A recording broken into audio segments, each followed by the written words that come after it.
Un tueur suit un scénario, jusqu'à ce que Miss Marple change la fin. Bienvenue dans les dossiers. Je suis votre hôte Étienne. Dites-moi dans les commentaires d'où vous écoutez aujourd'hui. Cela me fait toujours plaisir de savoir d'où vous écoutez. Commençons. C'était un après-midi de fin d'été dans le village de Little Witchwood, une journée dorée qui semblait faite pour les garden parties et les bavardages distingués. Sous l'ombre tachetée de vieux êtres, les tables drapées de nappes fleuries s'affaissaient sous le poids des gâteaux aux fruits, des tasses à thé et des théières en argent scintillant tels des trophées au soleil. Les Witchwood Players, la troupe de théâtre amateur locale, organisaient une fête pour récolter des fonds pour leur production automnale, un mystère de salon intitulé « Un mystère de salon ». L'écharpe et l'escalier, écrits et réalisés par leur membre le plus récent et le plus éblouissant, M. Leslie Faulkner. « Quel homme curieux !» murmura Madame Weatherby, son grand chapeau tremblant comme une gelée nerveuse, tandis qu'elle se penchait vers son compagnon. « Il a joué à Londres, vous savez, au théâtre de répertoire. Quelque chose chez les ambassadeurs. » Miss Marple, assise juste derrière eux, sa broderie nichée sur ses genoux, ne donnait aucun signe d'écoute. Elle ne l'a jamais fait. La fête fut un succès, selon toute apparence. Les enfants se précipitaient d'un étal à l'autre, les doigts collants. La femme du pasteur provoquait des exclamations de joie à la tombola, et dans un coin de la pelouse, M. Faulkner lui-même tenait sa cour sous un parasol rouge, s'adressant avec un flair exagéré à qui voulait l'entendre.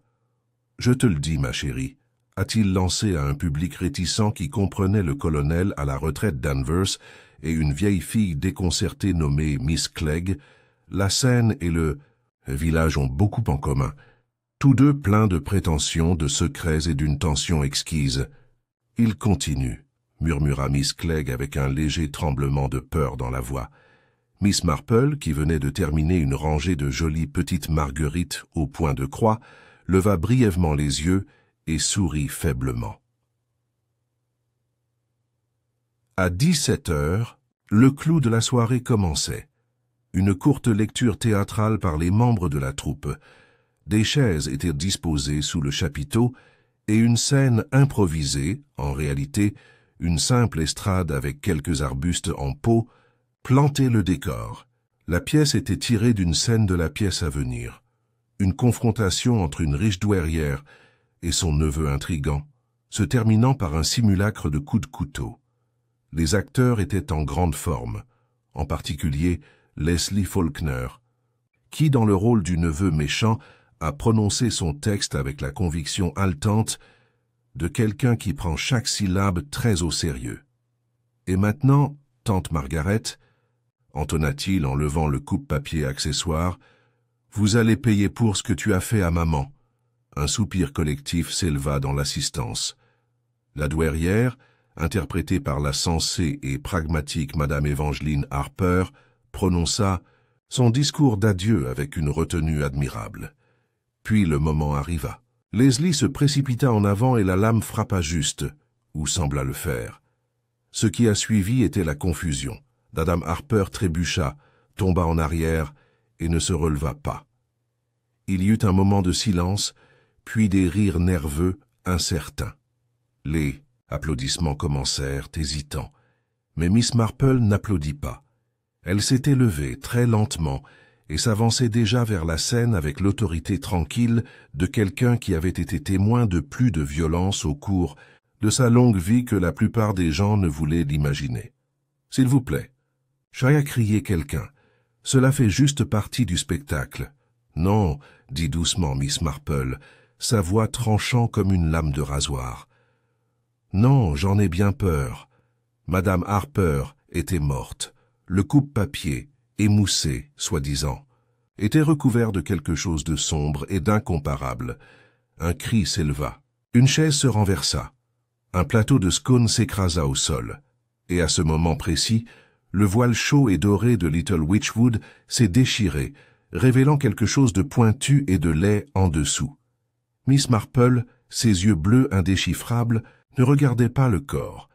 mais les personnes désormais rassemblées en cercle serré. Leur visage lui disait tout, la peur, la culpabilité et, plus curieuse encore, la performance. Elle a constaté, non pour la première fois, que la vérité portait souvent le masque le plus convaincant. La fête champêtre s'était dispersée comme une volée d'oiseaux effrayés.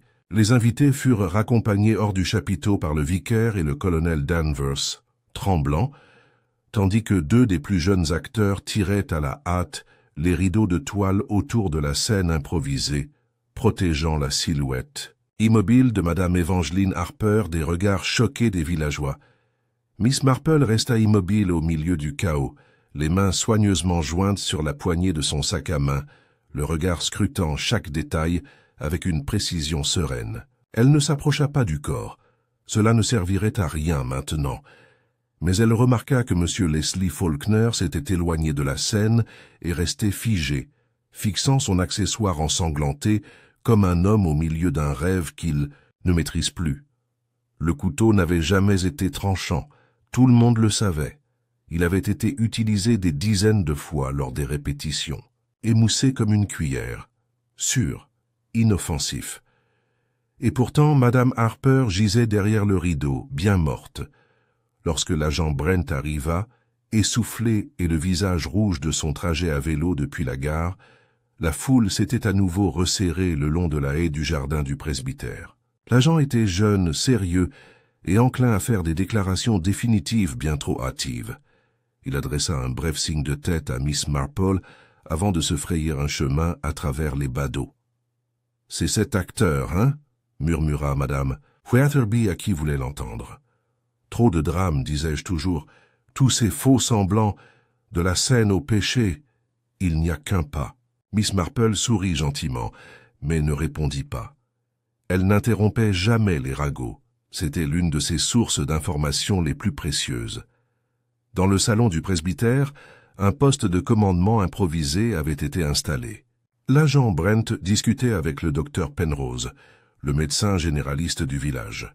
Un homme petit et filiforme aux mains tremblantes, mais à l'esprit très posé.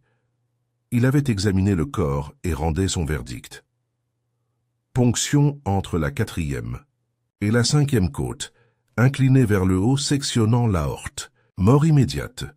Il retira ses lunettes et les frotta avec un mouchoir taché. Impossible avec un objet contondant, je dirais. Donc la lame a été échangée, conclut Brent. Délibérément. Intentionnellement.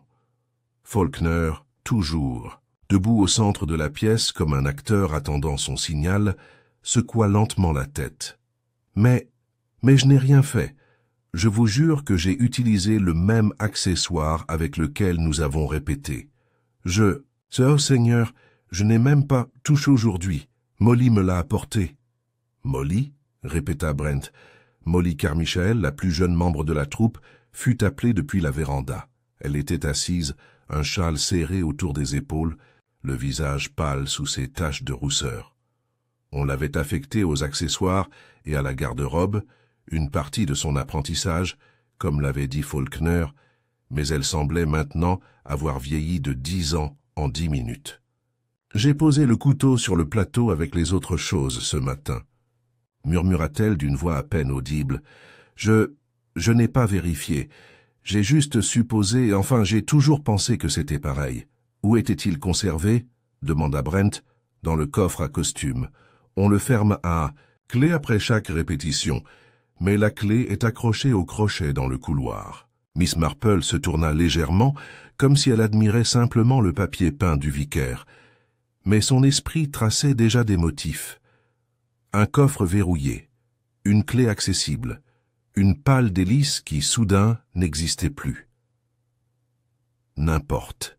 Qui aurait pu y jeter un œil, alors? Marmonna Brent. N'importe qui dans la troupe. La liste, une fois compilée, était étonnamment longue pour une production de village. Outre Faulkner et Molly, il y avait Philip Dean, un instituteur, maussade avec un don pour le mélodrame, Gladys Ridge, une veuve âgée qui s'occupait de la vente des billets et des retouches de costumes, Timothy Blight, le fils du boulanger et aspirant machiniste, et Daphne Hargrove, une grande femme à la bouche sardonique et aux opinions tranchées, qui avait accepté le rôle d'assistante réalisatrice lorsqu'il était devenu clair que M. Faulkner préférait diriger depuis les projecteurs. Chacun fut convoqué. Chacun fit une déclaration. Tous étaient sous le choc, voire dévastés. Mais tandis que Miss Marple écoutait tranquillement depuis son fauteuil près de la fenêtre, son tricot intact sur les genoux, elle sentit le même frisson lui traverser l'estomac qu'elle avait éprouvé à maintes reprises. Quelqu'un mentait. Ce n'étaient pas seulement les mots. C'était la façon dont le regard de Daphne Hargrove se posait sur Faulkner une seconde de trop. La façon dont Philip Dean serrait la mâchoire à l'évocation du nom de Madame Harper. Le tremblement des mains de Molly qui ne semblait pas entièrement dû à la peur. Ce que la plupart des gens ne comprenaient pas, c'est ce que Miss Marple est appuyée sur. Le meurtre était rarement le fruit d'un moment de folie. Non, le meurtre marquait généralement la fin d'une histoire et non son commencement. Dehors, le crépuscule commençait à tomber sur le village, le ciel se teintant de rose derrière le clocher de Sainte-Agathe. Tandis que les invités se dispersaient et que la fête se déroulait discrètement, Miss Marple se dirigea lentement vers le bord du chapiteau, où se dressait encore la scène, étrangement silencieuse désormais, les accessoires et le mobilier à moitié enlevés. Elle s'accroupit, les genoux en signe de protestation, et examina le plateau où étaient disposés les objets de la scène. Un éteignoir en argent, une carafe à cognac, une lettre dans une enveloppe scellée à la cire rouge, et bien sûr le couteau. Il était là, enveloppé dans un linge et étiqueté pour l'arrivée de l'inspecteur le lendemain matin. Mais ce n'est pas le couteau qui a attiré son attention. C'était l'enveloppe. Ou plutôt, le coin d'un autre papier en dessous, à peine visible, caché comme s'il avait glissé. Elle le souleva avec précaution et révéla une page arrachée d'une lettre, légèrement parfumée à la lavande et portant une seule ligne. C'est écrite d'une écriture ferme et colérique. « Tu regretteras de m'avoir contrarié, je te le promets. » Miss Marple le plia, le glissa dans son sac à main sans un mot et se leva. Pas d'empreinte digitale, bien sûr. Pas de sang. Mais ce qu'elle avait maintenant, c'était quelque chose de bien plus précieux. Un patron. Leslie Faulkner était un homme habitué à être observé, admiré, adoré, et Madame Harper, sans être une starlette, n'était pas étrangère à la confrontation. Elle avait autrefois présidé le Conseil des femmes avec une rigidité qui avait fait tressaillir le député local. Elle s'exprimait franchement, et Mademoiselle Marple se souvenait avec précision d'une conversation autour d'un thé quelques semaines auparavant, au cours de laquelle Madame Harper avait qualifié M. Faulkner de petit pan égocentrique aux idées dangereuses. Et les pons, Miss Marple le savait, n'appréciaient pas les insultes. Pourtant, l'insulte n'était pas un motif, pas en soi. Qu'avait Madame Harper savait-elle ou a-t-elle fait ce qui méritait une telle mort publique? De retour au presbytère, Faulkner s'était affalé dans un fauteuil, la tête entre les mains, tandis que l'agent Brent fouillait dans ses notes, ne sachant pas s'il devait procéder à une arrestation ou attendre une autorité supérieure. Miss Marple ne l'interrompit pas. Pas encore. Le moment des questions viendrait et quand ce serait le cas, elle les poserait prudemment, doucement, comme on pourrait suggérer une seconde tasse de thé. Mais même maintenant, elle était certaine d'une chose. Il ne s'agissait pas d'un crime passionnel. L'événement avait été mis en scène, voire répété, avec soin et calcul. Quelqu'un savait exactement comment la scène allait se dérouler, et quelqu'un avait écrit ces dernières lignes bien avant que le rideau ne se lève. La nuit tombante drapait Little Witchwood d'un velours discret, les réverbères projetant de longues ombres vacillantes sur ses ruelles pavées. Le silence était étrange, comme si le village lui-même retenait son souffle. La nouvelle de la mort de Madame Harper s'était répandue, comme toujours dans les petites communautés, non pas avec précipitation, mais avec précision. Des noms étaient murmurés derrière les rideaux tirés, des mobiles imaginés dans des salons bien rangés, des culpabilités attribuées autour d'un thé tiède. Mais derrière chaque théorie se cachait une question unique, tacite. Qui la tuerait et pourquoi? Miss Marple rentra à son cottage de Church Lane juste à temps pour allumer le feu et préparer un léger souper. Elle se déplaçait sans hâte, mais ses pensées ne s'arrêtaient jamais. Le mot plié reposait maintenant sur son bureau, à côté de sa tasse de thé. L'écriture n'était ni féminine ni juvénile. Elle était délibérée, maîtrisée. De telles menaces étaient rarement vaines et presque jamais spontanées.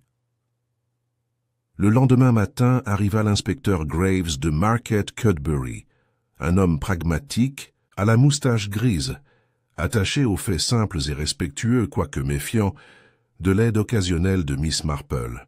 Il arriva promptement au presbytère, ne perdit pas de temps en politesse et commença ses entretiens avec une efficacité redoutable. Miss Marple, bien sûr, avait déjà prévu d'apporter un petit plateau de jeunes bégonias à la femme du pasteur dont elle avait souvent admiré le jardin.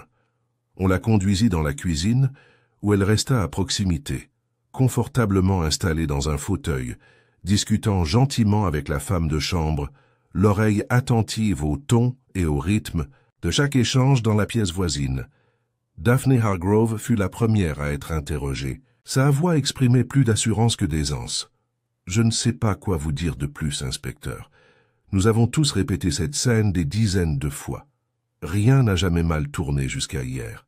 Madame Harper ne se faisait pas d'ennemis. Facilement.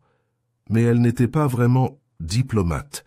Si quelqu'un avait un grief, il le ferait à propos de quelque chose qu'elle dit. Ce n'est pas quelque chose qu'elle a fait. Vous souvenez-vous que quelqu'un se soit disputé avec elle? Demanda Graves. Il y eut un silence. Puis, Philip Dean. Il y avait une certaine tension. Elle a critiqué sa façon de parler pendant la répétition, la qualifiant de maussade et vague. Il ne l'a pas bien pris. Philip Dean fut le suivant, et bien que sa voix fût basse, elle était chargée de ressentiment. Elle m'a humilié, devant tout le monde. Et je l'avoue, oui, j'ai dit que j'en avais assez, que je ne me laisserais pas faire par une matriarche autoproclamée jouant Lady Bracknell dans la vraie vie. Mais je ne l'ai pas tuée. Bon sang. Je suis parti en trombe, certes, mais je suis revenu 10 minutes avant le début. Molly m'a vu. Demande-lui. Et c'est ce qu'ils firent. La voix de Molly était plus hésitante, empreinte de confusion et d'un tremblement persistant de culpabilité. J'ai vu Philippe revenir. Il enfilait son costume derrière le chapiteau. Il avait l'air contrarié, mais pas dangereux. Et Leslie, Monsieur Faulkner, faisait les 100 pas en marmonnant des répliques. J'ai sorti les accessoires, comme toujours. Je n'ai même pas regardé le couteau. Les oreilles de Miss Marple se dressèrent légèrement. Comme toujours, avait dit Molly. Et pourtant, cette fois, quelqu'un avait changé quelque chose. C'était là le nœud du problème. Elle attendit que l'inspecteur ait terminé sa matinée et profita d'un bref moment de calme dans le bureau du vicaire, avant de frapper doucement à la porte. « Ah, Miss Marple !» dit-il avec un sourire prudent. « Je me demandais combien de temps cela vous prendrait. Je n'oserais pas intervenir, inspecteur. Seulement, j'ai pensé partager quelque chose d'assez étrange. » Elle déposa délicatement le mot « plié » sur le bureau, l'aplatissant. « J'ai trouvé ça sous le plateau des accessoires. Je doute que ce soit destiné à être vu. » Il le parcourut rapidement, les sourcils levés.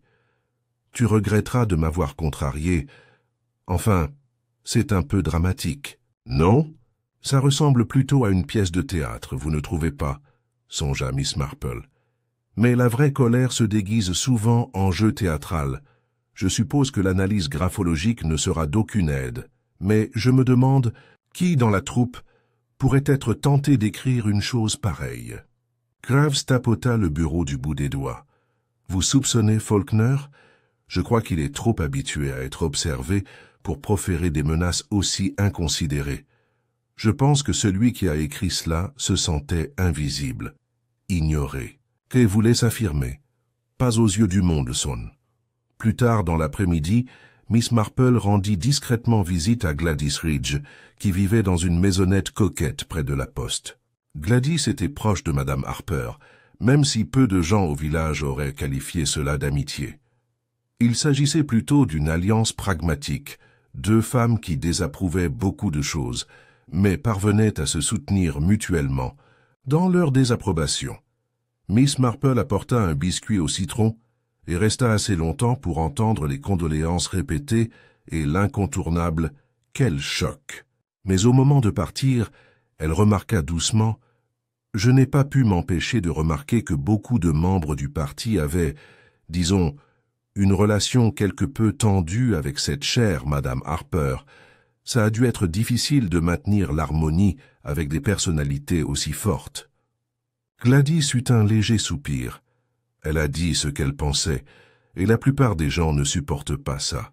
Daphné voulait le contrôle, Philippe voulait des éloges, et Leslie, il voulait l'admiration, et n'a reçu aucune admiration d'Évangeline. Mais elle avait de bonnes intentions, tu sais, elle a financé la moitié des costumes. Vraiment? Les yeux de Miss Marple brillèrent. C'est généreux. Eh bien, elle avait pitié de Molly. Elle pensait qu'elle était manipulée par Faulkner. Elle lui donnait de l'argent pour qu'elle s'achète sa propre robe, au lieu de cette chose ridicule que Leslie voulait qu'elle porte. Elle disait que Molly devait se défendre. Cela, pensa Miss Marple, n'était pas quelque chose qu'un homme comme Faulkner apprécierait.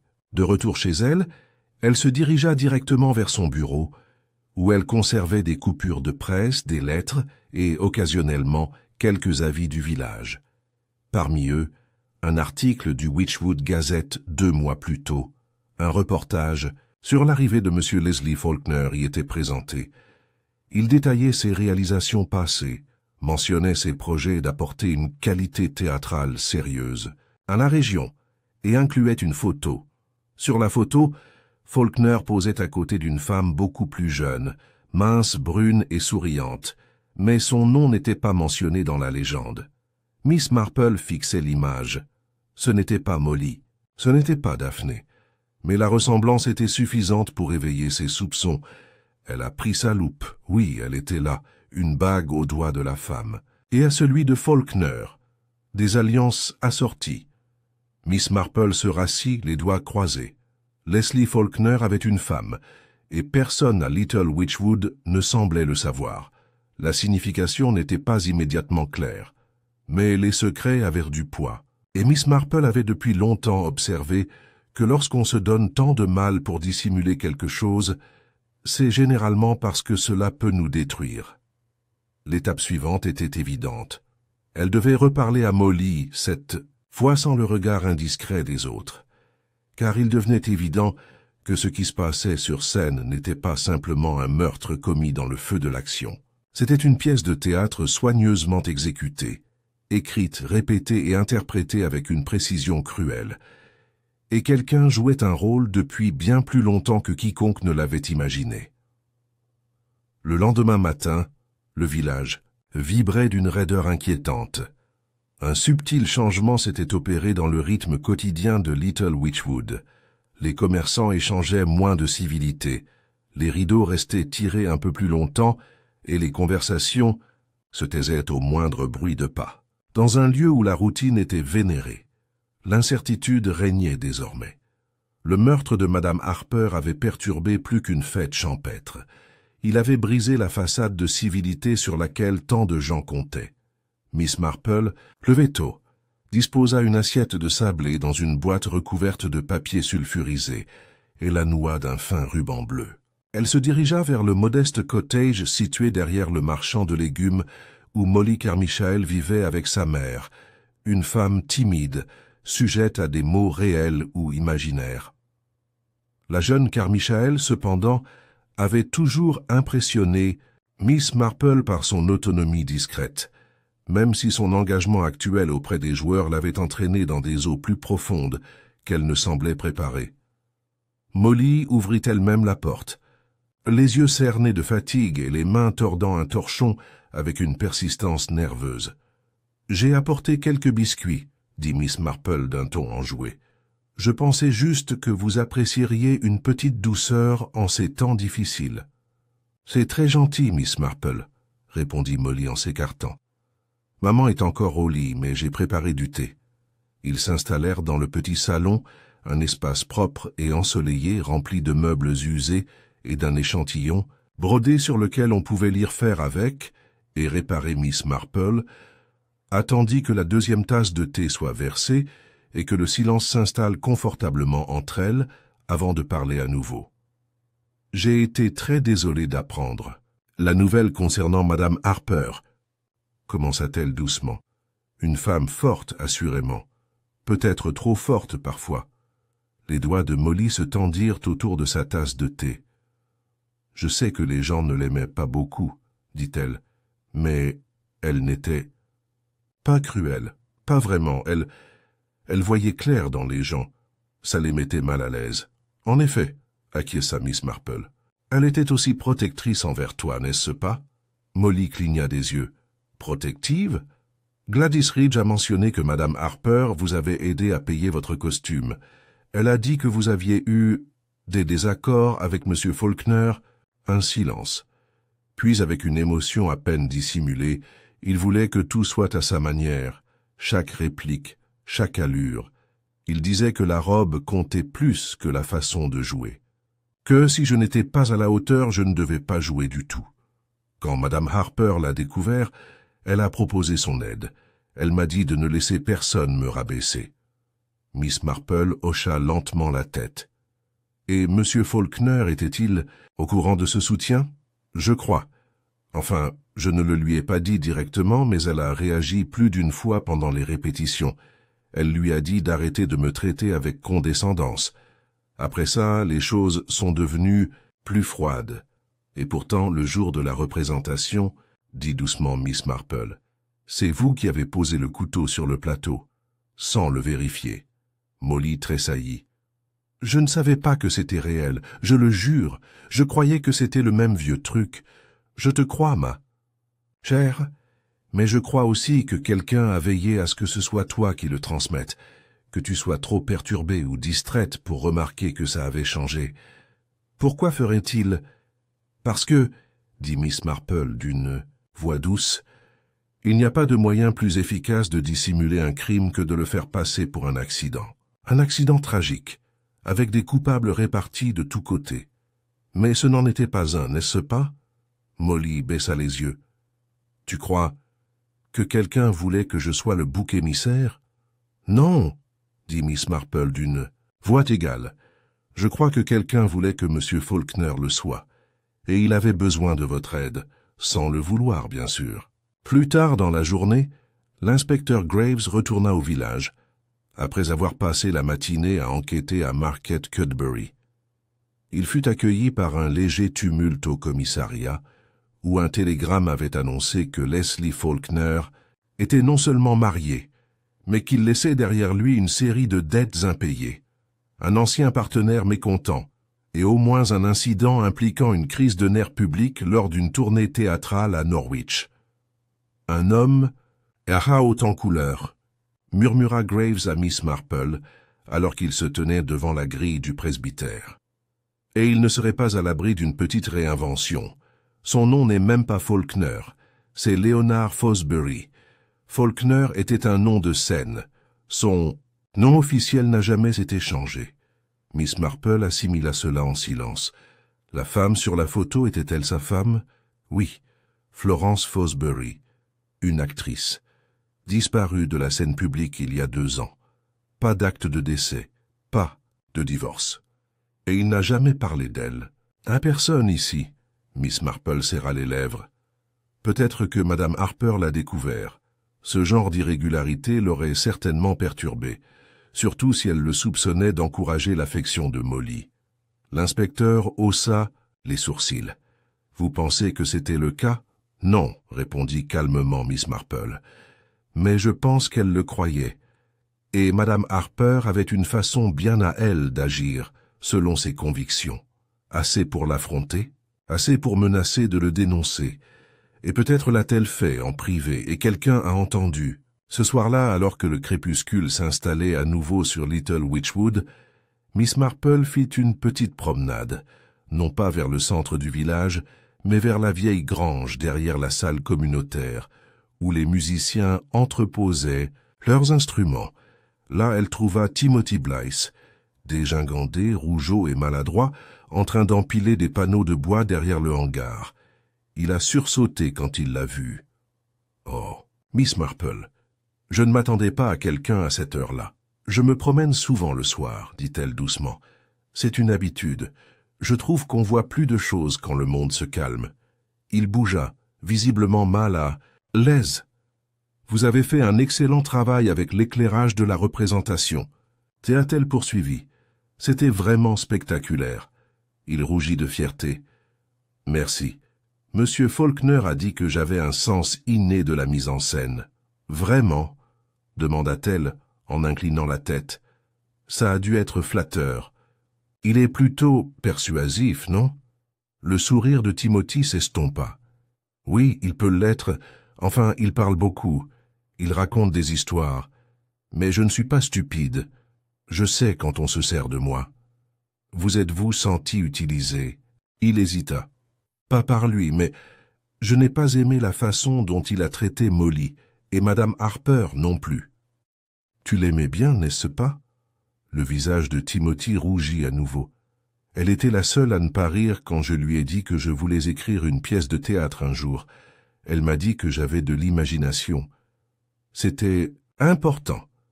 Miss Marple l'observa attentivement. Saviez-vous qu'elle comptait dénoncer le passé erratique de M. Faulkner? Timothy hésita. Je les ai entendus se disputer, 2 jours avant la fête. Elle lui a dit qu'elle savait. Elle a dit que s'il ne quittait pas la représentation, elle dirait à tout le village quel genre d'homme il était vraiment. Miss Marple attendait. « Et alors ?» demanda-t-elle. « Et il s'est moqué d'elle, » dit Timothy avec amertume. « Il a dit que personne ne croirait une vieille femme amère à sa place, qu'elle finirait par se ridiculiser. » Il détourna le regard. Elle ne méritait pas ça. Le regard de Miss Marple s'adoucit. Non, elle ne l'a pas fait. Alors qu'elle rentrait chez elle sous le ciel qui s'assombrissait, Miss Marple s'autorisa un rare moment de tristesse. Pour Madame Harper, certes, mais aussi pour Timothy, Molly et tous les autres, pris entre 2 feux par la tromperie d'autrui. Elle n'avait pas encore toutes les pièces du puzzle, mais les contours commençaient à apparaître. Le mobile devenait plus clair. La méthode, audacieuse, théâtrale, correspondait à l'esprit de quelqu'un qui comprenait la performance. Mais le véritable meurtrier n'avait pas agi seul. Il y avait eu planification, complicité et un léger soupçon de vengeance. Il ne lui manquait plus qu'une dernière observation, une fausse note dans un numéro bien répété, et elle savait exactement comment le faire ressortir. Le lendemain matin, gris et brumeux, le genre de temps qui semblait apaiser même les oiseaux. Miss Marple était assise à sa table de petit déjeuner, remuant du miel dans son thé d'un geste régulier et pensif. La maison était silencieuse, à l'exception du tic-tac de l'horloge, comtoise, et du croassement lointain d'un corbeau.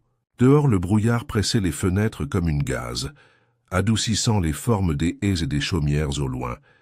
Elle repassa tout dans sa tête, méthodiquement, sans hâte. Une femme assassinée pendant une représentation. Un accessoire, remplacé.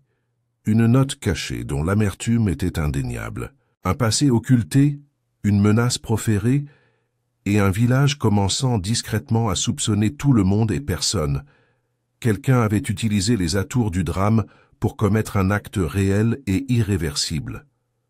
C'était, à sa manière, une performance. Et comme toute bonne production, le meurtre nécessitait un scénario, un mobile et des rôles répétés. Mais quelque chose dans ce meurtre avait toujours frappé Miss Marple comme étrange, trop propre, trop posé.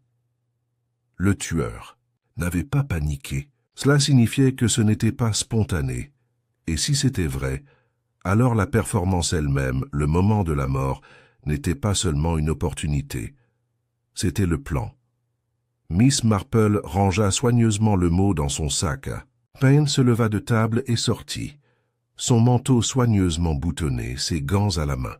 Le brouillard la recouvrait tandis qu'elle se dirigeait vers le presbytère, où elle avait rendez-vous avec l'inspecteur Graves. Elles discutèrent, dans le bureau, où flottait une odeur de tabac et de vieux sermons. « Je pense qu'il est temps, » dit-elle doucement, « de rassembler à nouveau les joueurs. » Grave la regarda longuement. « Tu parles d'une confrontation. »« Je veux dire une scène, » répondit-elle avec un petit sourire. « Un dernier acte. Il faut qu'ils soient tous réunis dans la même pièce. Il faut que la vérité se révèle de la seule façon possible, devant un public. » Ainsi, cet après-midi-là, le groupe se rassembla dans la salle paroissiale sous couvert d'une enquête officielle. Les joueurs arrivèrent à contre-cœur, vêtus de manteaux ternes et l'air guindé, chacun jetant des regards furtifs aux autres. Leslie Faulkner, ou Fosbury comme il était réellement, apparut avec son air habituel atténué. Molly était assise au bout de la table, silencieuse et pâle. Daphne Hargrove croisa les bras et observa le sol avec mépris. Philip Dean arriva, le dernier, le visage fermé, le regard méfiant. Miss Marple entra en dernier et prit place à la tête de la table, non pas comme une autorité officielle, mais comme quelque chose de bien plus redoutable. Un témoin silencieux qui avait, au fil des décennies, vu toutes les variétés de fragilité humaine déguisées sous le couvert de la civilité. « Merci d'être venu, » dit-elle doucement. « Ce ne sera pas long. » Grave se tenait à côté d'elle, les bras croisés. Nous avons examiné les déclarations, confirmé les mouvements et examiné la scène. Nous savons que Madame Harper a été tuée avec une vraie lame qui a remplacé l'accessoire contondant. Nous savons que le plateau contenant les objets a été préparé par Mademoiselle Carmichael et placé sur scène peu avant le début de la scène. Il regarda le groupe autour de lui. Mais quelqu'un avait déjà fait le changement, c'est clair, et il fallait que ce soit quelqu'un qui connaissait la pièce, qui avait accès aux accessoires et qui avait une raison de vouloir la mort de Madame Harper. Leslie leva la main d'une voix hésitante. « Je te l'ai dit, je n'ai rien fait. Je n'ai même pas touché aux accessoires ce jour-là. J'étais concentré sur mon texte. »« En effet, » murmura Miss Marple, « je comprends que vous ayez été très inquiet, Monsieur Faulkner, pardon, Monsieur Fosbury, lorsque Madame Harper a menacé de vous dénoncer. L'acteur s'est immobilisé. Je vous demande pardon. »« Oh oui, » dit-elle aimablement. « Elle avait découvert la vérité sur votre passé, vos dettes, votre femme. Elle craignait que vous ne profitiez peut-être de votre nouvelle position ici, de Molly. Elle vous a confronté et vous l'avez congédiée, et humiliée, lui avait dit que personne ne la croirait. » Daphné leva brusquement les yeux. « C'est vrai ? Il n'a rien dit. » Le regard de Miss Marple se déplaça. « Mais je ne crois pas que vous l'ayez tué. Pas de vos propres mains. Vous me semblez être un homme qui aime le théâtre, Monsieur Fosbury, mais pas le risque. Un homme qui peut tromper, mais qui n'agit pas quand les conséquences sont si définitives. » La voix de Leslie était faible. « Alors qui... » Elle se tourna lentement vers Daphne Hargrove. « Mademoiselle Hargrove, vous avez été d'une aide précieuse tout au long du processus. Mais je me demande, vous souvenez-vous du jour où vous avez modifié l'ordre des répétitions? Avancé? La répétition finale d'1 heure? » Daphné cligna des yeux. « Oui, mais c'était inhabituel, » interrompit doucement Miss Marple. « Très inhabituel. Vous avez dit que c'était pour l'éclairage. Mais l'éclairage aurait été le même dans les 2 cas. Vous avez réussi, en revanche, à placer M. Fosbury dans une position de visibilité maximale, tandis que les autres s'efforcèrent de s'adapter. » Les yeux de Daphné se plissèrent. « Ça ne prouve rien. »« Non, mais celle-ci, oui, » dit doucement Miss Marple en sortant le mot plié de son sac. « La lettre que Madame Harper a trouvée. Pas de M. Fosbury, non, mais de quelqu'un en colère, plein de ressentiment. Quelqu'un qui lui en voulait depuis longtemps d'avoir pris le contrôle de la troupe, de l'avoir dédaigné, de ne pas vous accorder plus d'autorité. » Elle le déplia et le posa sur la table. « J'ai comparé l'écriture, voyez-vous, sur un coup de tête. Vous avez un jour envoyé une lettre au conseil paroissial pour demander des fonds pour votre projet de rénovation de costumes. Il se trouve que je garde ce genre de choses. On ne sait jamais quand elles me seront utiles. » Grave s'avança. « C'est un match.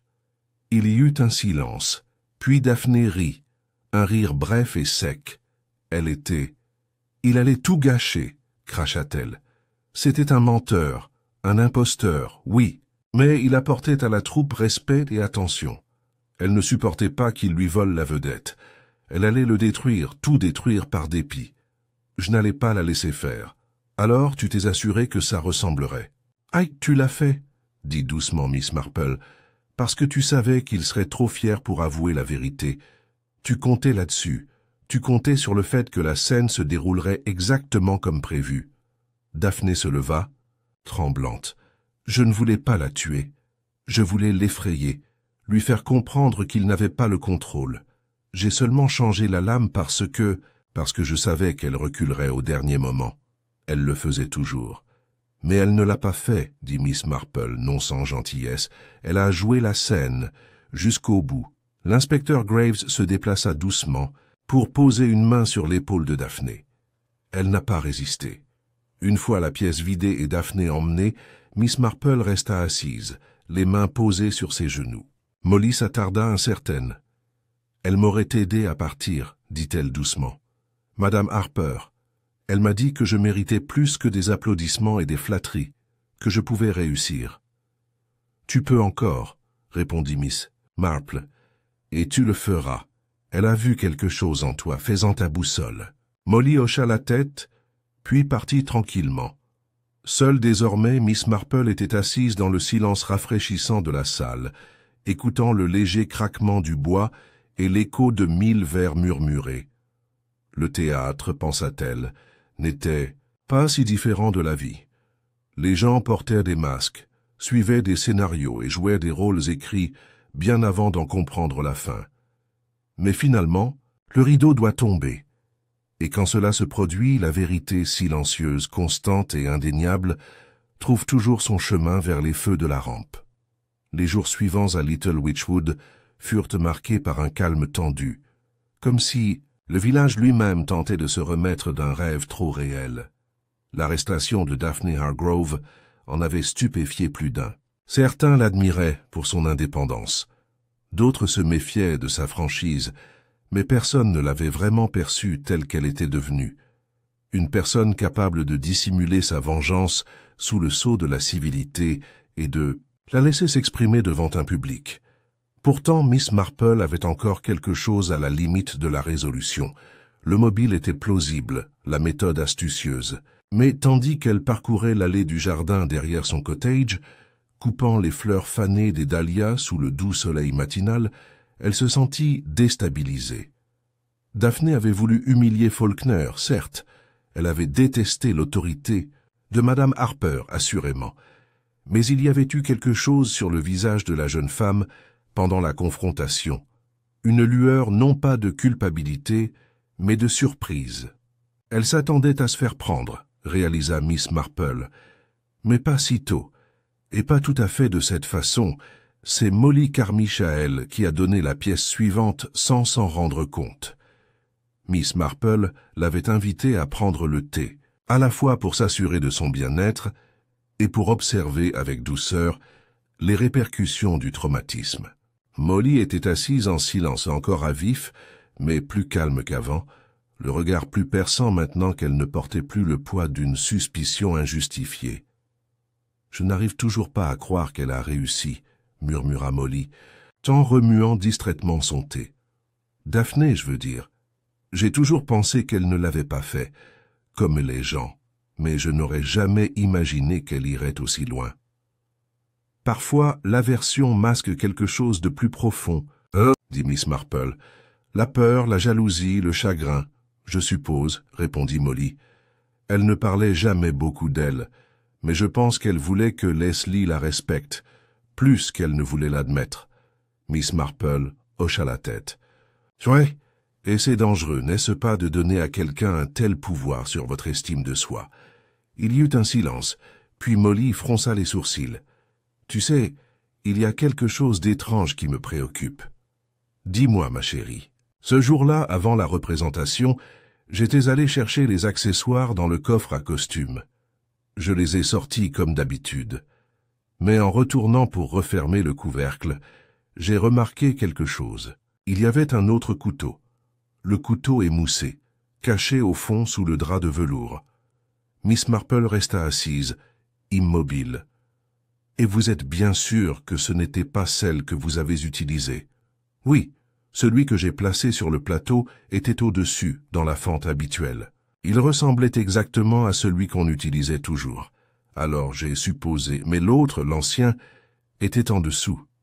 Et tu n'en as pas parlé. » Molly rougit. Je n'étais pas sûr de ce que ça signifiait.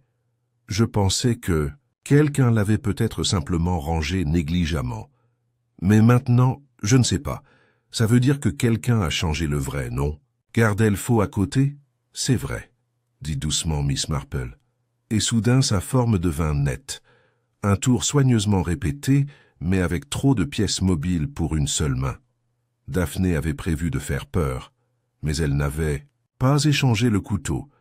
Elle s'attendait à une performance, pas à un cadavre, ce qui signifiait que quelqu'un d'autre avait saisi son intention et l'avait affinée. Plus tard dans l'après-midi, Miss Marple rendit une fois de plus visite à l'inspecteur Graves, le trouvant au bureau de poste, en train de parcourir les relevés télégraphiques. « Vous me pardonnerez, » et dit-elle avec son autorité douce habituelle. « Mais je crois que nous avons commis une erreur. Daphné Hargrove avait l'intention de mettre en scène, certes, mais je ne crois pas qu'elle ait commis un meurtre. » Graves lui lança un long regard fixe. Elle a avoué avoir planifié ça. Elle a avoué avoir échangé la lame, corrigea Miss Marple. Mais Molly a trouvé la émoussé couteau caché, ce qui signifie que le vrai était déjà en place avant même que Daphné ne touche le plateau. Elle a peut-être écrit le mot, peut-être voulu faire un petit drame cruel, mais elle n'a pas tué Evangeline Harper. Il se rassit lentement. Alors qui l'a fait? La personne qui avait le plus besoin qu'elle parte, dit Miss Marple, et qui savait précisément quand Daphné passerait à l'action, celle qui lui a donné l'occasion de céder à sa colère, et qui a attendu, en coulisses, pour transformer une menace symbolique en menace mortelle. Le silence s'éternisa, puis Graves expira. Faulkner, ou plutôt, dit-elle, Leonard Fosbury.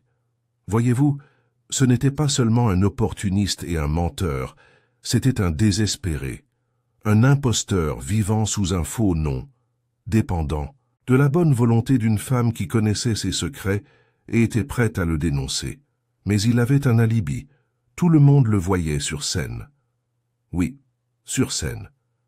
Avec le couteau. Graves cligna des yeux. Tu crois qu'il a sorti le vrai lui-même? Exactement. C'est l'explication la plus simple. Il avait accès aux accessoires. Il connaissait le timing. Le changement de programme de répétition de Daphné lui a donné l'occasion. Il a changé les lames à l'avance, laissant la lame émoussée en dessous, sachant qu'elle ne serait découverte que plus tard, voire jamais. Puis, pendant la représentation, il a porté le coup fatal comme prévu. Et comme tout le monde pensait que le couteau avait déjà été trafiqué, la faute en retomberait entièrement sur quelqu'un d'autre. Grave se leva. Et l'écriture? T'as de Daphné? Sans aucun doute. Mais un aveu d'intention n'est pas un aveu de meurtre. Le véritable crime était inséré dans son scénario, comme une réplique improvisée sur le moment et prononcée par l'acteur le plus fiable pour la suivre. Il ne fallut pas longtemps pour le confronter. Faulkner était resté au village, confiant maintenant que Daphné avait pris le blâme. Lorsque Graves arriva à l'auberge, accompagné de Miss Marple, il les accueillit avec un sourire méfiant. « Je suppose que vous êtes venus pour vous réjouir », dit-il d'une voix plus cassante qu'il ne le souhaitait. Miss Marple ne dit rien. Graves s'avança. « Nous avons retrouvé le couteau factice original, Monsieur Fosbury. Il n'a pas été remplacé par Daphné Hargrove. Il a été caché par quelqu'un qui voulait lui faire croire qu'elle avait commis un acte irréversible. » Le sourire a glissé. « Voyez-vous, » dit doucement Miss Marple, « vous avez plutôt bien joué votre rôle. Mais le problème avec les représentations, c'est que, même avec le plus grand soin, il y a toujours un public. Et il y a toujours quelqu'un qui vous observe avec un peu plus d'attention qu'on ne le pense. » Pendant un instant, Faulkner resta silencieux. Puis il haussa les épaules. « presque tristement. « Elle m'aurait détruit, » murmura-t-il. « Je n'avais plus rien. J'ai tout construit ici de toutes pièces. Un seul mot d'elle, et tout aurait disparu. » « Et c'est ce qui s'est passé, » dit Miss Marple à voix basse. « Il a été emmené sans protestation. » Une fois la cérémonie terminée et l'inspecteur retourné à ses occupations, Miss Marple rentra chez elle sous un ciel baigné par le soleil tardif. Le village, encore silencieux, respirait à nouveau. Le chat du curé retrouva son perchoir ensoleillé. Le bureau de poste rouvrit pour les colis de l'après-midi. La cloche de Sainte-Agathe sonna un peu plus fort. Miss Marple était assise dans son salon avec sa broderie, enfilant du vert pâle à travers du lin crème. Au final, le meurtre n'avait pas été la tragédie d'une seule personne, mais de plusieurs. L'amertume de Daphné, le désespoir de Faulkner, la vulnérabilité de Molly et le sens aigu de la justice de Madame Harper, tout cela s'était effondré en un instant sur une scène improvisée. Et pourtant, comme toujours, la vérité avait trouvé son chemin. Calme, sans prétention, patient, tout comme elle-même. Les jours suivants s'écoulèrent avec une sérénité modérée, le village de Little Witchwood retrouvant son rythme avec la grâce prudente d'un danseur se remettant d'un faux pas. Mais si les apparences reprirent leur cours, les rideaux tressaillirent, les scones furent de nouveau échangés et la postière reprit son bavardage animé, sous tout cela se cachait une trace de quelque chose de pas tout à fait réparé. Le meurtre de Madame Evangeline Harper n'avait pas été une simple tragédie. Il avait été un miroir tendu à la communauté, révélant des failles longtemps niées ou ignorées. Miss Marple, cependant, ne se contenta pas d'en rester là. Bien que Leonard Fosbury ait avoué le crime, qu'il soit désormais en cellule, en attendant une inculpation officielle, et que l'inspecteur considère l'affaire comme close, il subsistait, du moins pour Miss Marple, une vague mais indéniable odeur d'inachevé. Ce n'était pas exactement un doute. L'essentiel avait été correctement mis au jour. Le mobile, la méthode, la manipulation, et pourtant, lorsqu'elle revit la confrontation finale dans sa tête, quelque chose s'accrochait inconfortablement, comme un fil accroché à un clou invisible. C'était une lettre qui n'était pas encore arrivée. Elle l'a reçue, un jeudi matin remise en main propre par le garçon de l'épicier, accompagné d'excuses penaudes pour le retard. Le courrier avait été mal acheminé, dit-il. Miss Marple sourit, accepta l'enveloppe et le remercia avec 2 pence. La lettre venait de Florence Fosbury. C'était bref, écrit avec soin et daté d'1 semaine avant la fête. Chère Miss Marple, j'espère que vous ne trouverez pas cette intrusion trop audacieuse, mais une connaissance commune, Madame Harper, m'a suggéré de vous écrire. Elle m'a dit que vous étiez une personne d'une compréhension et d'une discrétion hors du commun. Je crains de devoir vous poser une question délicate. Avez-vous récemment fait la connaissance d'un homme répondant au nom de Leslie Faulkner? Si oui, soyez prudent. Il n'est pas celui qu'il prétend être. J'ai des raisons de penser qu'il utilise peut-être son nouveau poste pour obtenir un soutien financier sous de faux prétextes. Je suis prêt à me rendre à Little Witchwood, si vous en avez besoin. Cordialement, Florence Fosbury. Miss Marple lut la lettre 2 fois, puis une 3e fois. Alors Florence avait prévu de venir. Madame Harper lui avait écrit, comme Mademoiselle Marple l'avait soupçonné. Et Florence, loin de disparaître, ou de se retirer dans l'ombre, était manifestement prête à agir, à parler, peut-être même à affronter Léonard elle-même, mais elle n'avait jamais été mentionnée dans l'enquête.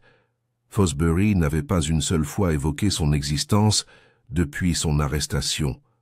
Aux yeux de l'inspecteur, elle faisait simplement partie d'un passé oublié, et pourtant, Madame Harper lui avait parlé.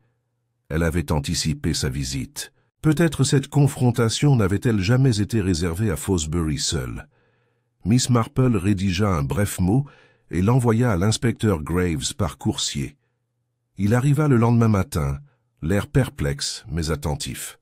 « Je pensais que nous avions tout conclu, Miss Marple. » « Nous avons conclu beaucoup de choses, dit-elle en posant la lettre devant lui, mais pas toutes. Grave le lut en silence, puis leva les yeux. Donc, Madame Harper avait recruté Florence Fosbury. Cela renforce certainement ses motivations. Peut-être même que cela a précipité les actions de Fosbury. Je crois que cela a fait plus que ça. Je crois que cela a complètement intégré quelqu'un d'autre dans l'histoire. Il fronça les sourcils. Tu crois que Florence est venue ici? Je pense qu'elle a essayé. Elle s'est adossée à sa chaise, les aiguilles à tricoter, toujours sur ses genoux immobiles. Avez-vous entendu parler de visiteurs récemment arrivés au village? Quelqu'un qui n'est peut-être pas resté longtemps ou qui n'a pas pris rendez-vous à l'auberge? Grave réfléchit. Aucun invité officiel n'est enregistré, mais on peut demander à la gare. Vas-y, dit-elle. Parce que si Florence avait l'intention d'affronter son mari et qu'elle est arrivée avant la mort de Madame Harper, il est fort possible qu'elle ait vu ou entendu quelque chose qui l'a effrayée et l'a poussée à disparaître. À nouveau, Graves se leva. Si elle est encore dans les parages, on la retrouvera. Mais ce ne fut pas Graves qui la trouva. Ce fut la postière, Madame Denby, qui frappa à la porte de Miss Marple 2 matins plus tard, son tablier encore saupoudré de farine. « C'est à propos de la lettre, Miss Marple, » murmura-t-elle essoufflée. « Celle dont vous parliez. L'écriture. Eh bien, elle me semblait familière. À qui, Madame Denby? Cette nouvelle à la boulangerie, celle dont Timothy Blythe s'est porté garant. Elle ne parle pas beaucoup, mais elle a demandé des nouvelles des Players la semaine dernière. Et je l'ai vue écrire quelque chose de cette même écriture, soignée et penchée. Miss Marple ne perdit pas de temps. Elle se dirigea vers la boulangerie avec une douce détermination, saluant poliment ceux qu'elle croisait. À l'intérieur, la jeune fille se tenait derrière le comptoir, disposant des brioches au raisin, avec une précision telle qu'elle ressemblait presque à une performance. Elle était plus âgée que Molly, mais pas de beaucoup. Cheveux noirs, vigilante. « Vous êtes nouvelle au village, » dit aimablement Miss Marple. « Puis-je vous demander votre nom ?» La fille se redressa. « Nora. »« Pas Florence ?» Un silence. Puis les mains de la fille s'abaissèrent lentement. « Qui te l'a dit ?»« Personne n'était obligé, » dit doucement Miss Marple. « Mais vous avez écrit une lettre. À moi. Et je crains qu'elle ne soit arrivée trop tard. Trop tard pour sauver Madame Harper. » Les yeux de Florence s'emplirent de larmes. « Je suis venu. J'ai essayé de lui parler, mais c'était déjà trop tard. Elle était déjà suivie. Quelqu'un l'avait prévenue. » L'expression de Miss Marple ne changea pas. « Tu as vu Léonard ?» Florence hocha la tête. « La veille de la fête, j'étais dans les bois, près du vieux chemin derrière la salle des fêtes. Je l'ai regardé aller et venir. Il avait la clé du coffre à accessoires. C'est là que j'ai compris qu'il préparait quelque chose. Pourquoi n'es-tu pas allé voir la police? Je ne pensais pas qu'il me croirait. J'étais parti trop longtemps. Je pensais pouvoir arrêter ça discrètement. » Miss Marple posa doucement une main sur celle de la fille. « Vous devez venir avec moi maintenant. L'inspecteur Graves voudra entendre ce que vous avez vu. Votre témoignage confirmera ce que nous avons déjà découvert. Mais c'est fini. N'est-ce pas ?» demanda Florence d'une voix à peine plus forte qu'un murmure. « Non, » dit Miss Marple, « pas avant que tu parles. La vérité est comme une pièce de théâtre, ma chère. Il faut que toutes les voix s'expriment avant que le rideau ne tombe vraiment. » Ainsi, Florence Fosbury, silencieuse, courageuse et enfin prête, raconta son histoire. Comment elle avait suivi la piste de Léonard de village en village. Comment la lettre de Madame Harper lui était parvenue avec urgence. Comment elle était arrivée pour assister au dernier acte, dans l'ombre et en silence. Son récit, ajouté à ce qui avait déjà été découvert, confirmait la vérité. Le meurtre n'était pas une expression singulière de rage, mais l'aboutissement désespéré d'années de mensonges, de dettes et de manipulations. Miss Marple, l'observant en silence, comprit que le fardeau de Florence n'était pas la colère, mais la honte. Et la honte trop longtemps cachée devient si lourde qu'elle peut ruiner même le plus innocent. Plus tard dans la soirée, le ciel clair et frais, Miss Marple retourna dans son jardin. Elle s'assit avec son thé parmi les rosiers, leur tête penchée dans la lumière déclinante, et respira la paix du moment. Justice avait été rendue. Pas rapidement, mais sûrement. Et comme pour tout mystère, elle ne relevait pas de la seule logique, mais des schémas profonds et inexprimés de la nature humaine. Les rancunes secrètes, les blessures jamais avouées, l'orgueil qui masque la peur. Elle regarda le village, les lumières clignotant aux fenêtres des chalets, et sentit enfin le calme de la résolution s'installer, jusqu'à ce que le prochain murmure de trouble vienne troubler le calme.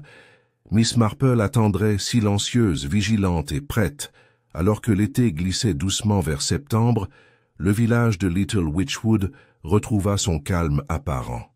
Les feuilles commençaient à peine à changer de couleur, les premières touches d'or et de rouille se dessinant à leur bord. Les enfants reprenaient leurs habitudes scolaires. Le sermon du pasteur pour les moissons était composé avec une prévisibilité annuelle, et les acteurs, désormais réduits et prudents, se réunissaient à voix basse pour discuter de la possibilité de reporter leur prochaine représentation. Mais pour Miss Marple, l'affaire n'était pas tout à fait terminée. L'apparition de Florence Fosbury avait apporté des éclaircissements, certes. Son témoignage avait contribué à consolider la chronologie et à confirmer les intrigues discrètes de Leonard Fosbury. Son retour tardif au poste de directeur artistique et sa capacité à exploiter avec assurance les faiblesses d'autrui. La justice, désormais renforcée par des témoins directs, avançait rapidement. Les accusations étaient en cours d'officialisation. La date du procès serait bientôt fixée, et pourtant Miss Marple ne pouvait ignorer la sensation, petite, silencieuse mais persistante, qu'un détail restait de travers. C'était quelque chose dans le récit de Florence, non pas une contradiction, mais une lacune. Elle avait décrit avoir vu Léonard ouvrir le coffre et s'attarder près du bord de la Seine la veille de la fête. Elle l'avait vu manipuler un objet métallique, probablement le couteau factice, mais elle était trop loin pour voir ce qu'il en faisait. Elle avait supposé qu'il changeait alors les lames, préparant le piège pour le lendemain. Mais si c'était le cas, alors pourquoi la vraie lame n'était-elle pas apparue sur le plateau juste avant la représentation? Molly avait dit avoir récupéré les accessoires ce matin-là et avoir trouvé tout comme prévu. Le couteau émoussé en place, aucune trace suspecte. Ce n'est que plus tard, lorsqu'elle était revenue pour une deuxième vérification, que le couteau avait bougé. Le vrai, donc, n'avait pas été remis en place pendant la nuit. Il avait été placé juste avant la scène, ce qui signifiait que Léonard n'avait pas placé l'arme des heures auparavant sous le couvert de l'obscurité. Il l'avait fait en plein jour, alors que la troupe était déjà en train de se rassembler. Il avait eu besoin d'un moment seul avec le plateau. Et Miss Marple réalisa que c'était bien plus difficile à gérer qu'elle ne l'avait imaginé. Elle fit une promenade cet après-midi-là, non pas vers la boulangerie, ni vers le presbytère, ni même vers la vieille Seine, mais plutôt vers le jardin derrière la salle communautaire, où les accessoires avaient été entreposés, où les acteurs avaient répété, où la fête elle-même s'était déroulée. Elle marchait lentement, observant, non seulement en se souvenant de ce qui avait été dit, mais revoir ceux qui s'étaient passés. Le chapiteau avait été placé dos à la salle, son entrée donnant sur l'extérieur. Le coffre à costume était rangé à l'intérieur, juste derrière le rideau de scène. Et le jour de la fête, avec l'agitation et les préparatifs en plein essor, une personne entrant seule dans la salle, même brièvement, aurait été remarquée, à moins qu'on ne s'attende à ce qu'ils soient là, à moins que leur présence ne semble pas du tout déplacée. Elle se retourna et suivit le chemin de gravier jusqu'à la porte de la sacristie, où le vélo de Timothy Bleat avait été aperçu plus d'une fois, posé contre la clôture. Le jeune Timothy, avec ses grands yeux et sa posture maladroite, son admiration silencieuse pour Madame Harper et son désir inavoué de reconnaissance. Timothy, qui s'était porté garant de l'emploi de Florence à la boulangerie, qui avait pris en charge le montage de la scène le jour de la fête, qui était arrivé en avance, des heures avant les acteurs, et qui avait insisté pour vérifier l'éclairage, seul pendant que les autres dressaient les tables et les plateaux de thé, et qui aurait pu deviner, puisque Daphné lui avait fait des confidences, qu'un changement allait avoir lieu, qu'un moment dramatique avait été planifié, non pas pour faire du mal, mais pour le spectacle. Avait-il lui aussi seulement voulu effrayer, donner une leçon à Faulkner, ou avait-il vu là l'occasion de faire quelque chose de plus grand, réécrire le récit dans lequel il n'était qu'un simple figurant, toujours en coulisses? Miss Marple ne tira pas de conclusion hâtive. Elle rentra chez elle, se prépara un dîner léger et laissa son esprit vaquer à ses occupations en réparant une manchette effilochée. Ce n'est que tard dans la soirée, alors que le feu crépitait doucement et que les dernières lueurs s'éteignaient, qu'elle prit son bloc-notes et commença à écrire. Le lendemain matin, Timothée est venu à sa porte. Elle l'attendait.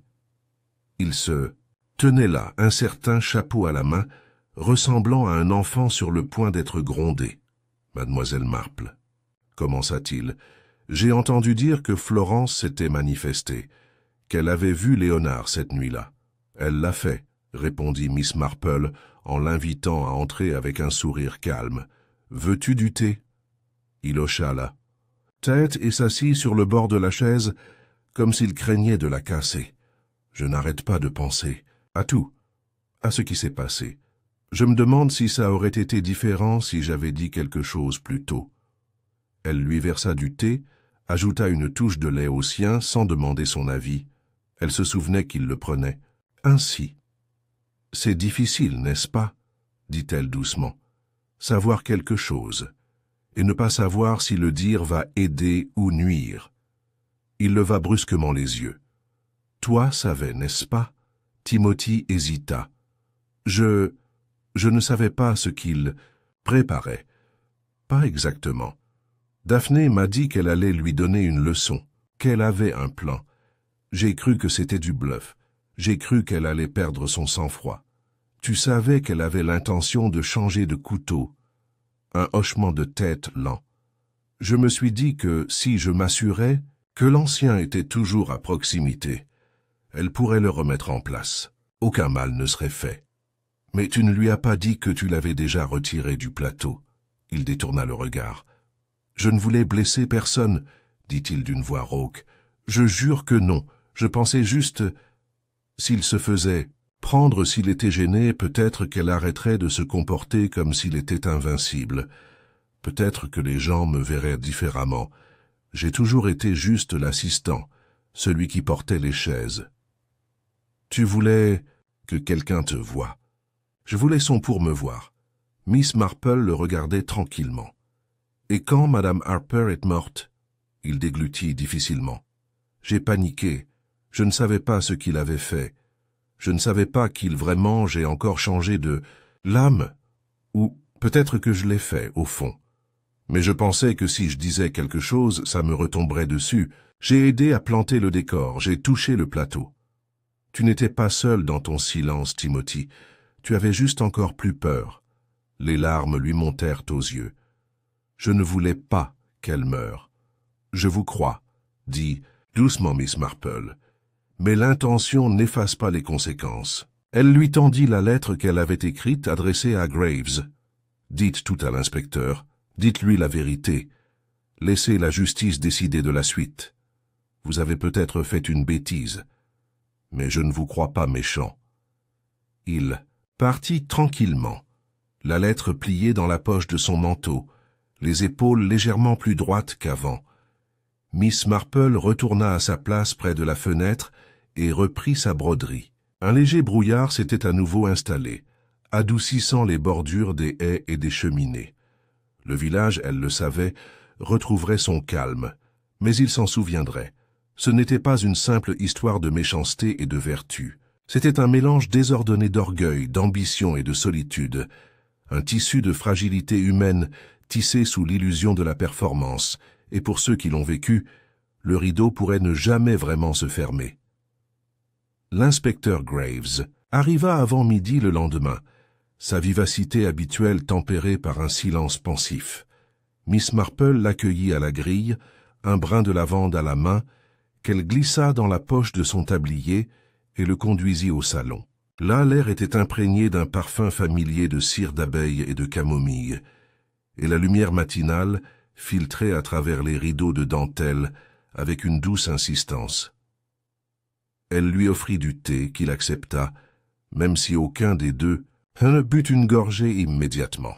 « J'ai lu la déclaration de Timothy Bliss », dit-il enfin en posant son chapeau sur son genou. « C'est comme vous l'avez décrit.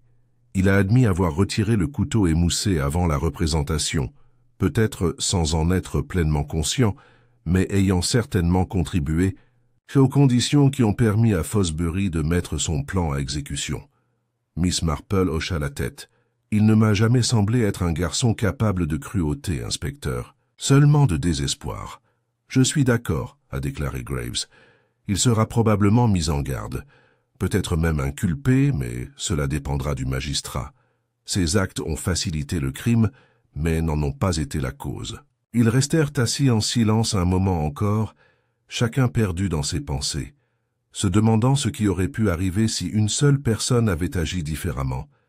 Un avertissement, une confession, une lettre ouverte au bon moment.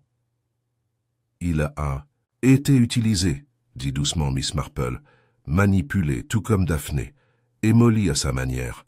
Fosbury savait comment caster les gens, identifier leurs faiblesses et les transformer en rôles qu'ils n'auraient jamais dû jouer. » Graves hocha la tête. « L'ironie, c'est que cette performance a causé sa perte. »« Oui, » acquiesça-t-elle d'une voix légère mais ferme, « parce que le théâtre repose sur l'illusion, et la vraie vie, finalement, non. » Il se leva et rajusta son manteau.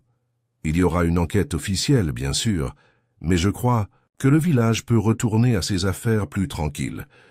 Vous en avez fait plus qu'assez, Miss Marple. » Elle l'accompagna jusqu'à la porte d'un hochement de tête poli, puis le regarda disparaître dans la ruelle brumeuse derrière son portail. En sécurité, avait-il dit. Peut-être l'était-elle.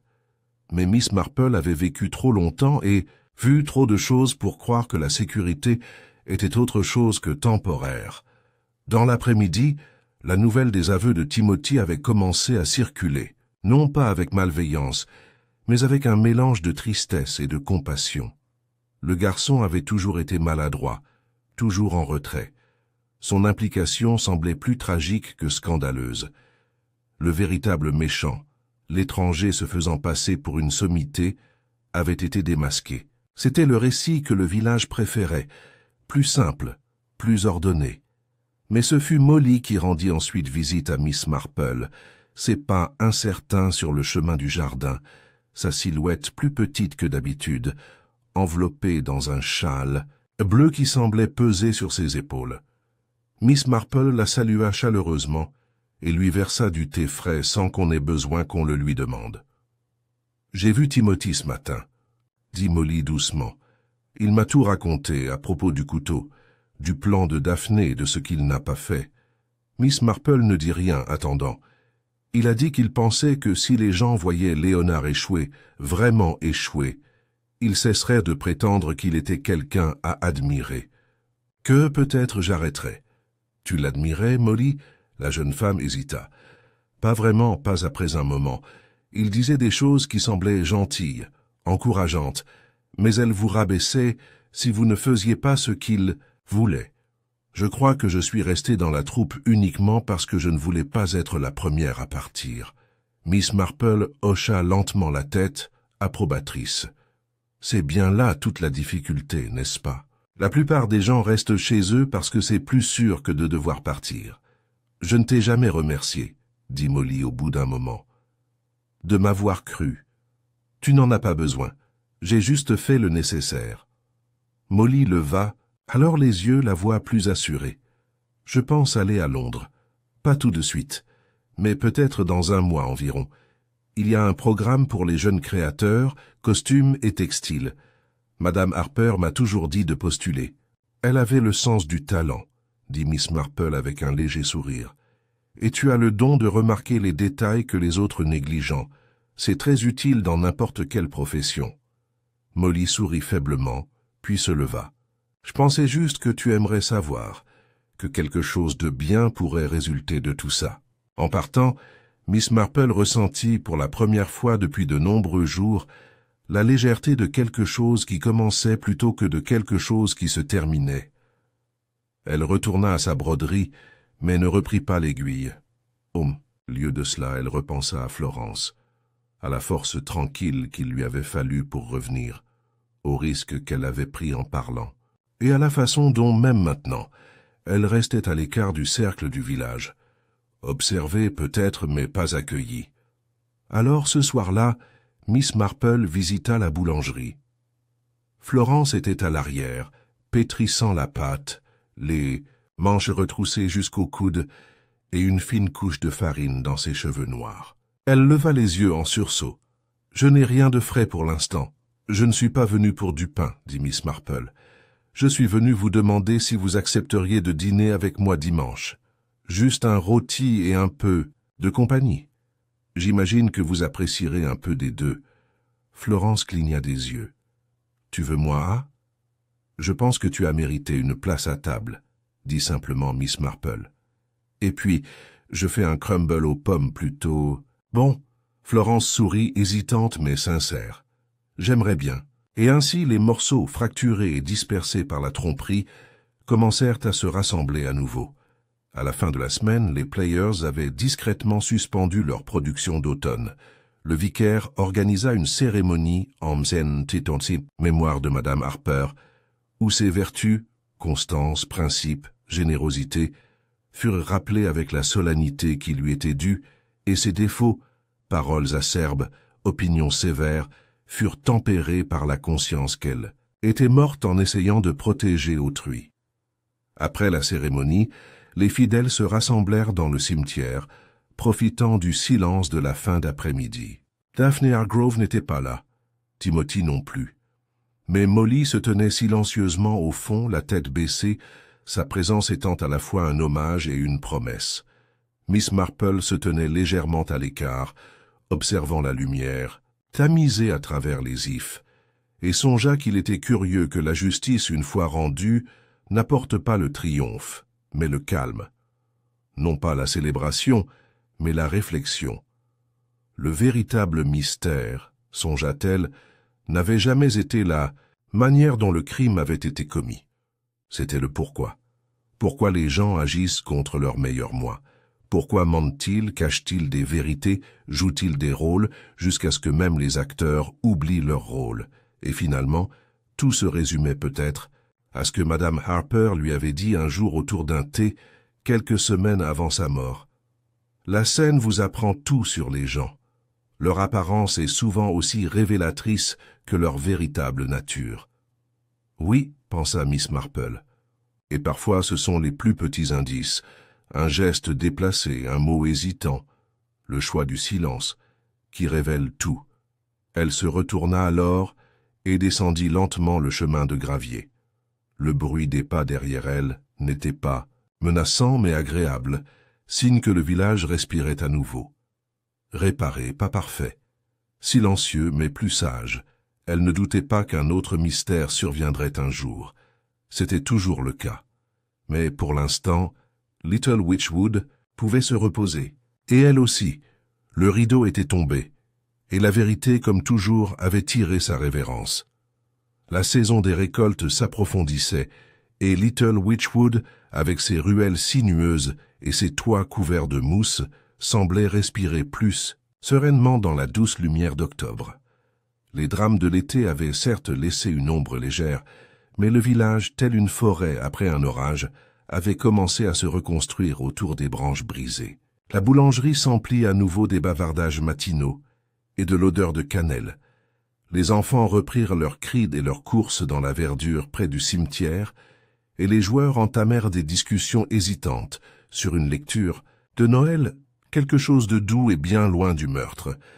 Miss Marple, quant à elle, retournait à sa vie paisible, sans toutefois s'autoriser le luxe du détachement. La justice, croyait-elle, ne se limitait pas au châtiment. Elle exigeait aussi des soins après coup. Et certaines blessures, bien que non mortelles, laissaient des fractures discrètes chez ceux qui les portaient. Elle surveillait d'un œil attentif Timothy Blythe, qui n'était pas retourné aux répétitions mais avait commencé à faire de longues promenades hors du village, un carnet glissé sous son manteau. Un jour, Miss Marple le vit assis sur un banc, surplombant les champs, griffonnant furieusement. Elle ne fit aucun commentaire. Elle hocha simplement la tête en passant et remarqua un léger sourire de soulagement sur son visage. Peut-être écrivait-il une pièce, peut-être autre chose. Mais elle espérait avec une certitude tranquille que c'était honnête. On prononçait moins le nom de Daphne Hargrove, même si son absence perturbait parfois les conversations comme un point de suture. Elle avait quitté le village après son interrogatoire, son orgueil et son amertume l'enveloppant comme un manteau trop serré. Aucune accusation n'avait été portée contre elle. Graves avait, à contre-cœur, admis qu'elle n'avait pas eu l'intention de tuer. Mais elle s'était retirée de l'histoire, comme si elle aussi ne supportait pas de lire son propre rôle. Molly avait envoyé sa candidature pour le programme de création de costumes à Londres. Miss Marple l'avait aidée à rédiger sa lettre de motivation, lui conseillant gentiment de laisser de côté l'expression « malheureux incident de répétition » et de parler plutôt de son souci du détail et de son amour pour la narration. Théâtrale. Entre-temps, Molly avait commencé à faire du bénévolat à l'école locale, aidant aux travaux manuels et à la réparation d'uniformes. Elle était toujours silencieuse, toujours en convalescence, mais son silence ne lui semblait plus une blessure. Florence Fosbury était devenue une habituée de la boulangerie, et peu à peu, les villageois commencèrent à lui faire des signes de tête comme à n'importe quelle autre personne. Miss Marple l'avait invitée à dîner à 2 reprises, et à chaque fois Florence avait apporté quelque chose, une tarte aux pommes, puis un pain au miel, et plus récemment, un petit recueil de poésie qu'elle avait aimé dans sa jeunesse. Après le dîner, ils s'étaient assis avec, lisant des vers à voix haute au coin du feu. Peu de mots étaient nécessaires. Souvent, le chagrin ne répondait pas au dialogue, seulement à la présence. L'inspecteur Graves lui rendit visite à nouveau fin octobre, cette fois sans dossier. Il expliqua que c'était simplement un prétexte pour savourer le gâteau aux graines de Miss Marple et une bonne tasse de thé. Mais elle soupçonnait qu'il était venu pour se confier à elle d'une manière qu'elle seule pouvait recevoir. « J'y pense encore, tu sais, » dit-il en remuant son thé. Avec quelle minutie tout cela a été mis en scène, et combien de temps cela aurait pu durer si personne n'avait vu les coulisses. Ce n'était pas une question de vue, dit. Doucement, Miss Marple, c'était une question d'écoute. On dit tout pour se défendre, mais la vérité se révèle souvent dans ce qu'on dit. Ne le faites pas dire. Il hocha la tête. Et le garçon? Timothy recommence, doucement. C'est le meilleur début. Graves but une gorgée et se laissa aller en arrière. Tu donnes toujours l'impression que c'est plus simple que ça ne l'est. Ce n'est pas simple, le corrigea-t-elle, mais c'est humain. Et quand on comprend les gens, leurs peurs, leurs désirs, les manières stupides dont ils essaient de se sentir vus, on commence aussi à comprendre leurs crimes. Il la regarda, mi-amusé, mi-impressionné. Tu devrais vraiment écrire. Un livre? Oh non, mon Dieu, dit-elle en riant. Si les gens savaient combien de fois j'ai avoué mes méfaits à une vieille dame au col de dentelle, ils ne m'adresseraient plus jamais la parole. Dehors, les arbres murmuraient au vent. Grave partit peu après, promettant de revenir pour le marché de Noël de la paroisse.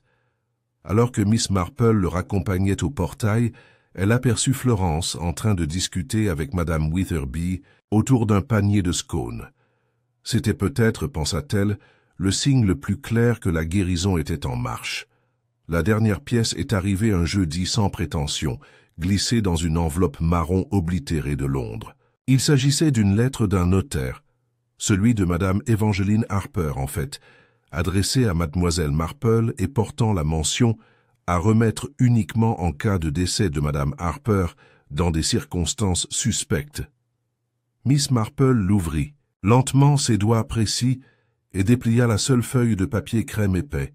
« Chère Miss Marple, si vous lisez ceci, j'imagine que ma fin n'a été ni paisible ni accidentelle. Vous et moi savons tous deux qu'il existe des gens dans ce monde qui n'apprécient pas les interférences, et je n'ai jamais été très doué pour me mêler de mes affaires. Je tiens tout d'abord à vous remercier pour votre bon sens, votre calme et votre refus d'être sous-estimé. Vous m'avez dit un jour que les plus grands crimes n'étaient pas la violence mais la cruauté. Je suis d'accord. Deuxièmement, je te demande une faveur. Si tu en as le pouvoir, prends soin de Molly. Pas seulement pour moi, mais parce que je crois qu'elle te surprendra. Il y a quelque chose chez les personnes discrètes, n'est-ce pas? Cordialement, E. Harper. Miss Marple plia la lettre, la plaça dans le tiroir de son bureau à côté d'une rose séchée du jardin de Madame Harper et resta assise un long moment à regarder les ombres s'étendre sur le salon. Plus tard, dans l'après-midi, elle apporta un panier de confitures de coings à Molly.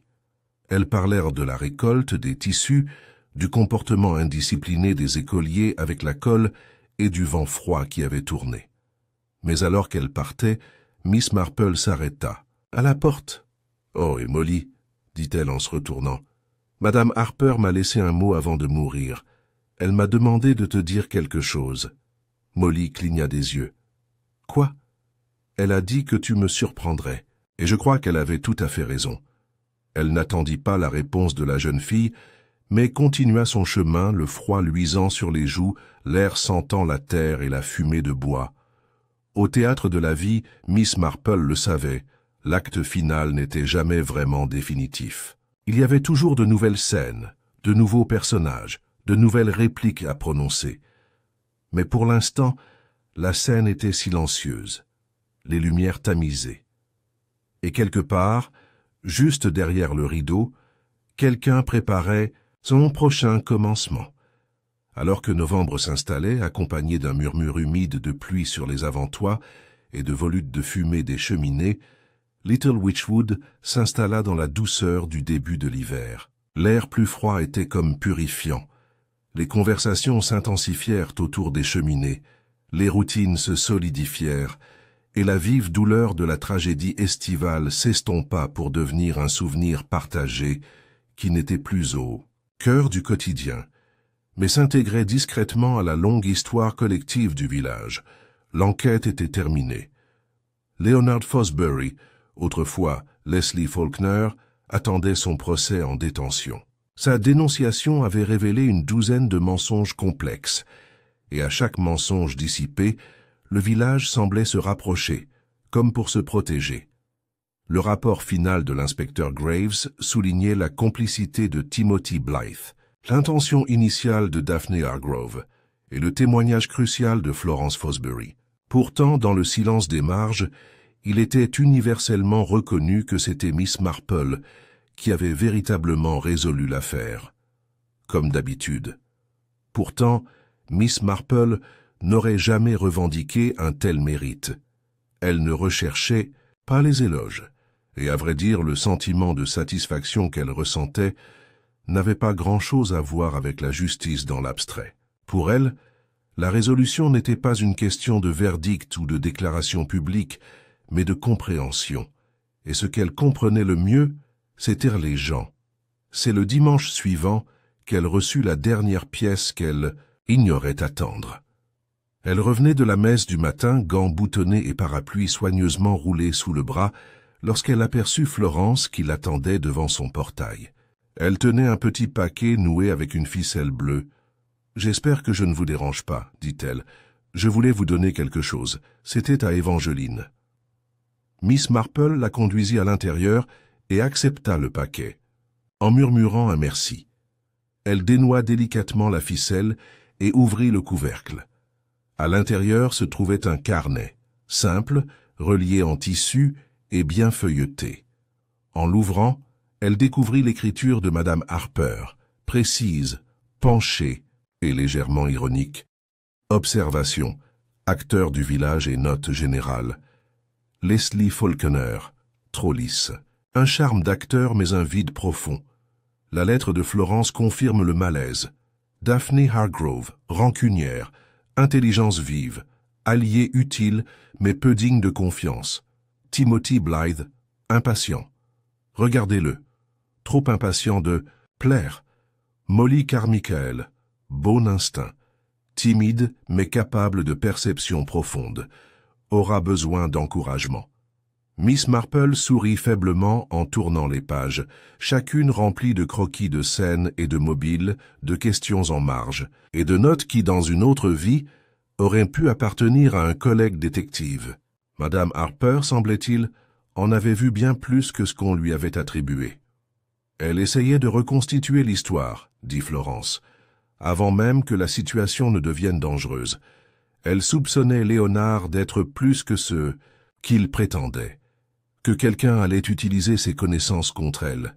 Elle pensait ne pas vivre assez longtemps pour en voir la fin. Elle a failli le faire, murmura Miss Marple. Mais son instinct était bon, tout comme le vôtre, ma chère. Florence hocha la tête discrètement. J'ai pensé à repartir, à tout recommencer. Tu pourrais, dit doucement Miss Marple, mais il y a du bon dans le fait de rester sur place, de montrer aux gens qui on est vraiment, et pas seulement ceux avec qui on était autrefois liés. Cela demande un courage d'un autre genre. Florence réfléchit, puis esquissa un lent sourire. Je reste, du moins pour l'instant. Après son départ, Miss Marple referma le carnet et le posa délicatement sur son bureau.